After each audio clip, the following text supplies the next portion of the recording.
You think I'll let you zone? Baka.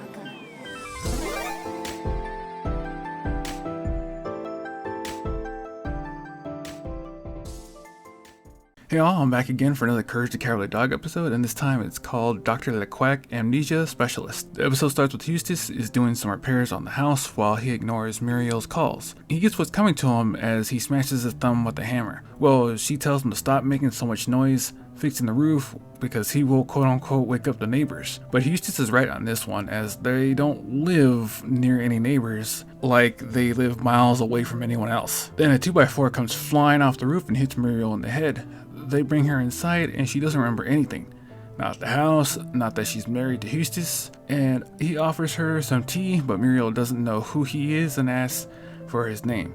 He's a little upset about it, but asks what's her name, and she doesn't know. Then asks what's the dog's name as Courage waves to her. Eustace, being the dickhead that he is, kicks Courage out of the house when Muriel says she doesn't remember who he is either. Then he tells her his name and her name, and it gets even worse by telling her that she's slave woman, as she is responsible for cooking, cleaning, shopping, laundry, and anything else he can think of. As he tells Muriel to cook dinner, Courage tries to get back into the house and asks his PC for help with Muriel as she can't remember anything, and his PC sends out an APB for someone who can help with amnesia. Unfortunately for Courage, Quack has taken the job for the amnesia specialist, who is only thinking of stealing the valuables and then dipping. Quack makes it to the house with Eustace answering the door. Quack asks if he's the patient, and the farmer is confused, so he tries to close the door on him. But Quack will not be denied. Eustace says he didn't call for any doctor, but he hits the farmer in the head with a mallet. Courage is afraid of what he just did, trying to help Muriel. Quack drags Eustace to the closet and closes the door. Courage runs inside to get Muriel out of the house, but she doesn't want to go anywhere with him.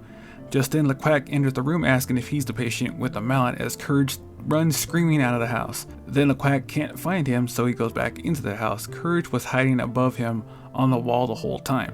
Quack realizes that Muriel is the patient and asks her if she knows where any valuables are kept like silverware, but finds nothing.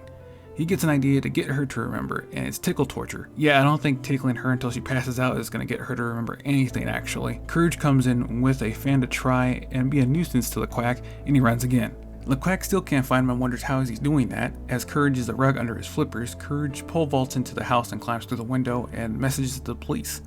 While that happens, we see Quack pie-boarding Muriel with a toy train. Quack asks if she remembers where her money is stored. Muriel doesn't know, so he continues with the pies as Courage hooks up some detonation wires to the train's bridge. Courage stands at the opposite end to get Quack to run after him. Then he detonates the bridge, blowing up the duck. As Courage tries to free Muriel, Quack is up for another chase, and he disappears yet again, but commends him for being able to escape so much as Courage was hidden as a plant this time. Now Courage is running out of options, so he uses a catapult this time to get into the house. Courage finds out that the police sent an email saying it's horrible that he has a madman in his house, but didn't do anything, as Courage gives them the benefit of the doubt because they responded to him all no. Courage is done with them because they ask what does he want them to do about the madman at his farm. He hears Muriel screaming yet again and tells them to come as fast as they can as she's getting forced to eat stinky cheese. Quack asks for the deed to the farm, but then sees Courage and he runs away again. Quack giving chase, and a mouse shows up and eats the cheese and beats up the duck with Courage thanking him. Quack is getting tired of chasing after the dog this time.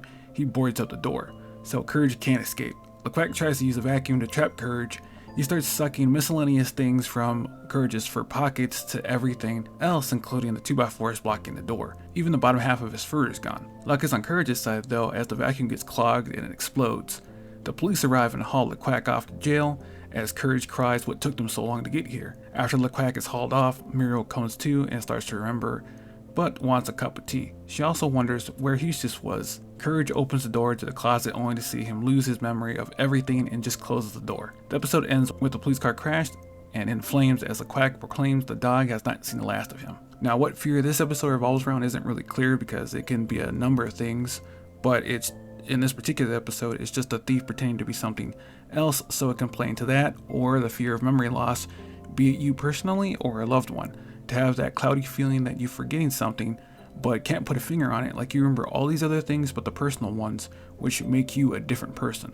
The fear of falling victim to impersonation is very real, that a lot of people, including old folks, fall victim to constantly. It is very, very real, but the Quack here would probably get better results being a scam caller trying to get the bags to wire him money for something else instead of going to their house as a fake doctor.